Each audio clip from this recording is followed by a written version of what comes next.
Pada masa Wali Songo, jauh sebelum lahirnya bangsa Indonesia, ada seorang adipati yang sangat kikir bernama Adipati Pandanarang.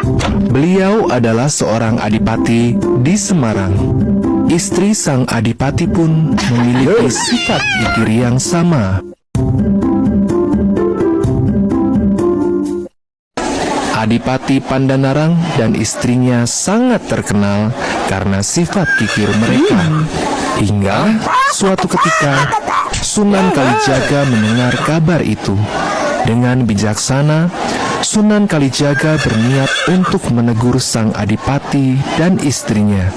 Ia pun menyamar menjadi seorang penjual rumput. Setiap hari, Sunan Kalijaga menjual rumput kepada sang adipati. Sunan Kalijaga selalu menyelipkan keping emas untuk menguji kejujuran adipati.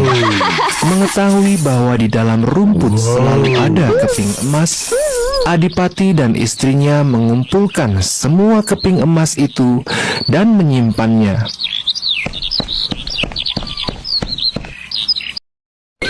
Ketika bertemu dengan penjual rumput, adipati bertanya soal kepingan emas itu. Si penjual rumput berkata, ia tidak perlu meminta kembali semua keping emas itu, karena setiap ia mencangkul, selalu muncul emas dari dalam tanah. Saat itu juga, si penjual rumput mencangkul tanah, dan keluarlah emas dari dalamnya.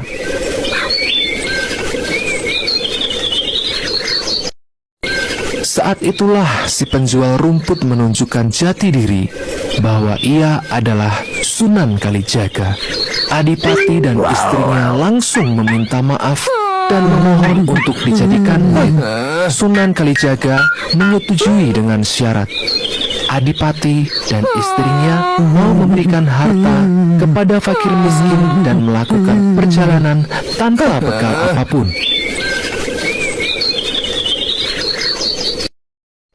Adipati setuju untuk melakukan perjalanan tanpa bekal apapun. Namun, rupanya sang istri belum bisa meninggalkan semua hartanya. Tanpa sepengetahuan Sunan Kalijaga dan sang adipati, istri adipati membawa sebagian perhiasannya ke dalam bungkusan.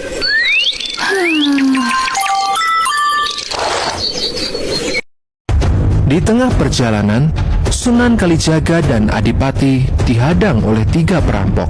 Dengan tenang, Sunan Kalijaga berkata bahwa mereka tidak punya apapun. Sebagai gantinya, akan ada wanita tua yang membawa banyak perhiasan. Ketiga perampok itu pun melepaskan Sunan Kalijaga dan sang adipati.